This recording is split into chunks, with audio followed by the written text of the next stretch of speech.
Bonjour à tous et merci de nous rejoindre sur Futur TV pour cette nouvelle édition de la rédaction. Voici les titres de ce journal. Le Liban se prépare à l'arrivée de Zina, première grosse tempête hivernale. Une baisse des températures et des vents violents sont attendus ce week-end. Des chutes de neige sont prévues à 1400 mètres d'altitude. C'est une première. Beyrouth va imposer des visas aux Syriens à partir du 5 janvier. L'objectif, mieux contrôler l'afflux de réfugiés au Liban, qui en compte déjà plus d'1,5 million. Les nouvelles règles sont réparties sur 6 catégories de visas et 2 catégories de séjour. Un membre présumé d'Al-Qaïda, Abu Anas el-Libi, décède 10 jours avant son procès. Capturé en 2013 à Tripoli par les forces spéciales américaines, il était inculpé pour les attentats d'Afrique de l'Est en 1998. Et puis à suivre également dans cette édition, 2 grandes parties de l'épave de l'avion d'AirAsia repérée par 30 mètres de fond en mer de Java. Les recherches des victimes se poursuivent une semaine après le crash au large de l'Indonésie. Le Liban se prépare à l'arrivée de la tempête Zina, sa première grosse tempête de cet hiver. Ce week-end, la météo va continuer à se dégrader, les températures à baisser. Des chutes de neige sont prévues à 1400 mètres d'altitude. Cette nuit, la route reliant Dénié au Hermel a été coupée, ainsi que plusieurs autres routes internes. Le centre de gestion de trafic a pour sa part indiqué que la route Kferdebien-Hadath-Baalbek est également bloquée par la neige. Dimanche, le temps sera nuageux et la journée ponctuée d'épisodes pluvieux. Lundi, la pluie sera accompagnée de vents de plus en plus violents, alors que la tempête devrait s'installer. C'est toute la zone Liban, Israël, Jordanie qui est concernée par l'arrivée de Zina. L'élection d'un nouveau président, voilà ce que souhaite Michel Sleiman pour l'année 2015. L'ancien chef de l'État, dont le mandat a pris fin il y a plus de 7 mois, dit espérer que cette nouvelle année soit positive au niveau local.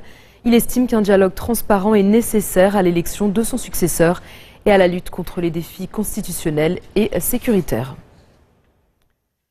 Le ministre de l'Intérieur fait, lui, état de progrès dans le dossier des otages militaires. Nohad El Machnouk refuse de dévoiler plus d'informations en attendant le résultat final, mais assure que les négociations vont bon train. Il s'exprimait à l'issue de sa visite chez l'archevêque maronite de Beyrouth, Boulos Matar, visite durant laquelle les 2 hommes ont fait un tour d'horizon des principaux développements politiques, sociaux et sécuritaires. Machnouk a enfin appelé toutes les parties à préserver le dialogue et la stabilité du Liban. Je vous l'annonçais en titre, Beyrouth va désormais imposer des visas aux Syriens pour la première fois dans l'histoire des 2 pays. Objectif, mieux contrôler l'afflux de réfugiés au Liban, qui en accueille déjà plus d'1,5 million. Les nouvelles règles entrent en vigueur le 5 janvier et sont réparties sur 6 catégories de visas et 2 catégories de séjour. Les visas seront octroyés à la frontière et non pas à l'ambassade du Liban à Damas. En octobre, le ministre des Affaires sociales, Rachid Erbès, avait indiqué que le Liban ne recevait plus de réfugiés syriens, sauf exceptionnellement pour des raisons humanitaires. Libanais et Syriens ont toujours voyagé librement à travers la frontière depuis l'indépendance des 2 pays dans les années 40. Les ressortissants des 2 pays devaient produire uniquement une pièce d'identité sans autre document. Le dossier de la présidentielle libanaise au cœur de la visite au Vatican du directeur du département Moyen-Orient et Afrique du Nord au ministère français des Affaires étrangères. C'est du moins ce que rapporte le quotidien Es-Safir, selon lequel Jean-François Giraud a rencontré le secrétaire d'État du Vatican, Dominique Mamberti. Il devrait également se rendre la semaine prochaine en Arabie Saoudite et ensuite en Iran. Dépêché par Paris, Jean-François Giraud s'était rendu à Beyrouth début décembre pour une visite officielle diplomatique de 2 jours. Il s'était entretenu avec de nombreux responsables libanais. Le Liban est sans président depuis la fin du mandat de Michel Sleiman le 25 mai 2014. La prochaine séance plénière a été fixée au 7 janvier prochain. 3 kg de cocaïne en provenance du Brésil saisis par les services des douanes de l'aéroport de Beyrouth. Un ressortissant brésilien âgé de 33 ans avait caché la drogue dans des sacs en plastique collés sur son corps. Il avait fait escale à Abu Dhabi. Une enquête a été ouverte. Dans un instant, le groupe informatique Apple ment-il sur la capacité de stockage de ses iPhones? On vous en dit plus en fin de journal.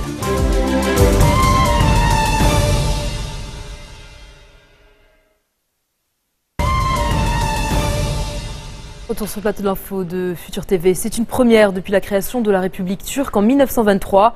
Le gouvernement islamo-conservateur autorise la construction d'une église à Istanbul pour la petite minorité syriaque. Sa construction doit être lancée dans les prochains mois. Elle sera financée par une fondation qui défend les droits des Syriaques, dont le nombre est estimé à près de 20 000 personnes dans le pays. La plupart vivent dans le sud-est de la Turquie.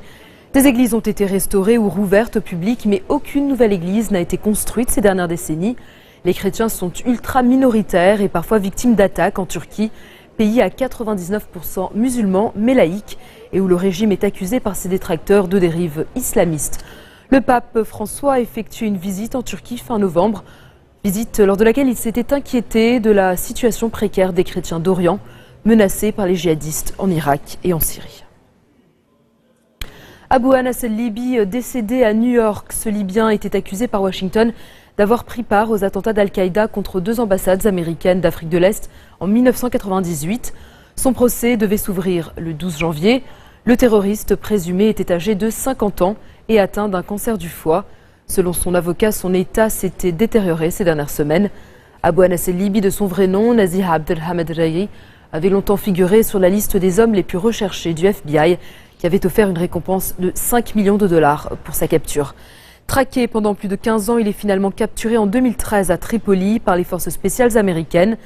Les attentats revendiqués par Al-Qaïda avaient simultanément visé les ambassades américaines à Nairobi et à Dar es Salaam le 7 août 1998. Ils avaient fait 213 morts, dont 12 Américains, et plus de 5000 blessés au Kenya, et 11 morts et 85 blessés en Tanzanie. Au Yémen, 3 étrangers âgés de 22 à 48 ans, un Belge, un Bulgare et un Somalien ont été arrêtés par la police à Sanaa. L'un d'eux avait en sa possession des documents de propagande en faveur d'Al-Qaïda. Les militants d'Aqpa, Al-Qaïda dans la péninsule arabique, ont multiplié les attentats ces derniers mois au Yémen, où les Houthis, qu'ils considèrent comme des hérétiques, ont pris en septembre le contrôle de la capitale. Mercredi, un attentat suicide a fait au moins 26 morts et 48 blessés dans un centre culturel à Ib, où des étudiants s'étaient rassemblés pour célébrer l'anniversaire de la naissance du prophète Mahomet.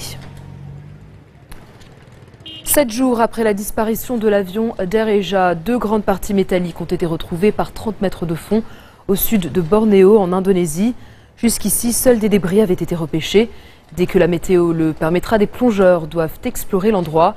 Il s'agit aussi de récupérer les boîtes noires pour permettre aux enquêteurs de comprendre ce qui s'est passé. Avarie, mauvaises conditions météo. L'Indonésie affirme que l'avion n'avait pas l'autorisation d'emprunter le couloir de vol utilisé dimanche dernier par le pilote. L'appareil effectuait la liaison entre Surabaya en Indonésie et Singapour avec 162 personnes à bord. Seuls 30 corps ont pour l'instant été repêchés.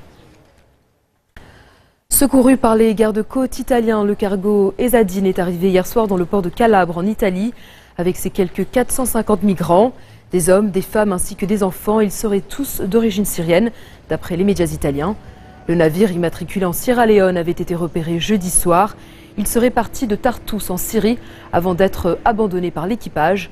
Des gardes-côtes italiens ont été déposés sur le cargo par hélicoptère dans la nuit de jeudi à vendredi pour superviser le remorquage. Il s'agit du 2e incident de ce genre en 4 jours. Mercredi dernier, le cargo Blue Sky M battant pavillon moldave avait été abandonné à la dérive au large de l'Italie avec 760 migrants à son bord. L'épidémie Ebola pourrait cesser d'ici fin 2015, c'est ce qu'a assuré le chef de l'UNMIR, la mission des Nations Unies pour la lutte contre le virus. Anthony Banbury estime que la communauté internationale doit poursuivre ses efforts malgré les progrès enregistrés ces 3 derniers mois. La mission de l'ONU a été créée en septembre pour piloter la lutte contre l'épidémie dans les 3 pays les plus touchés, à savoir le Libéria, la Sierra Leone et la Guinée. Un peu plus de 20 000 cas ont été enregistrés sur leur territoire, dont près de 7 900 cas mortels, selon le dernier bilan de l'Organisation mondiale de la santé. Des feux hors de contrôle font rage dans le sud de l'Australie. Une situation d'urgence est en vigueur dans la région d'Adélaïde. Vent violent, chaleur. Les foyers d'incendie se sont multipliés et les pompiers sont débordés. Les collines situées à une vingtaine de kilomètres du centre-ville sont menacées. Pour les autorités, il est impossible de sauver les maisons. Les 40 000 habitants de cette zone sont appelés à quitter leur domicile au plus vite. 10 000 hectares de végétation sont déjà partis en fumée. Les autorités veulent à tout prix maîtriser les feux avant mercredi, car la météo annonce des températures encore plus chaudes. 500 pompiers et 14 Canadair sont à pied d'œuvre. C'est l'un des pires incendies de la région depuis 1983. L'enquête se poursuit à bord du Norman Atlantic. Les autorités italiennes inspectent à nouveau l'épave du ferry italien dans le port de Brindisi. Objectif, comprendre les causes de l'incendie qui a dévasté le navire et connaître le nombre exact de victimes. La présence de clandestins a été établie. Des corps pourraient donc se trouver à bord dans les profondeurs du navire qui vient d'être sécurisé. Le Norman Atlantic reliait la Grèce à l'Italie. Le feu qui s'est déclenché dimanche dernier dans le garage des véhicules a fait au moins 13 morts et un nombre indéterminé de disparus. Selon Rome, 477 personnes ont été secourues et la liste de leurs noms a été adressée aux autorités grecques qui mènent aussi une enquête. Il a fallu aux équipes de secours des deux pays 36 heures pour évacuer les passagers. Apple ment-il sur la capacité de stockage de ses smartphones? Deux Américains ont déposé une plainte contre le groupe informatique qu'ils accusent de publicité mensongère. Les plaignants assurent que la capacité réelle de stockage est bien moindre que celle annoncée sur ces smartphones iPhone, tablettes iPad et baladeurs musicaux iPod. Les avocats des deux Américains veulent tenter d'obtenir le statut de recours en nom collectif. Pour l'heure, aucun commentaire de la part de la marque à la pomme. Et c'est la fin de ce journal. Tout de suite, le rappel des titres qui ont marqué l'actualité de cette journée. Le Liban se prépare à l'arrivée de Zina, première grosse tempête hivernale. Une baisse des températures et des vents violents sont attendus ce week-end. Les chutes de neige sont prévues à 1400 mètres d'altitude. C'est une première. Beyrouth va imposer des visas aux Syriens à partir du 5 janvier. Objectif, mieux contrôler l'afflux de réfugiés au Liban, qui en compte déjà plus d'1,5 million. Les nouvelles règles sont réparties sur 6 catégories de visas et 2 catégories de séjour. Un membre présumé d'Al-Qaïda, Abu Anas al-Libi, décède 10 jours avant son procès. Capturé en 2013 à Tripoli par les forces spéciales américaines, il était inculpé pour les attentats d'Afrique de l'Est en 1998. Et puis 2 grandes parties de l'épave de l'avion d'Air Asia repérées par 30 mètres de fond en mer de Java. Les recherches des victimes se poursuivent une semaine après le crash au large de l'Indonésie. Merci de votre attention. Retrouvez-nous tous les jours à 16h40 heure de Beyrouth. Vous pouvez également nous suivre en ligne sur notre site web ou en téléchargeant notre application mobile. Vous retrouverez Serge Perberry à la barre du prochain JT. Très bonne fin de soirée.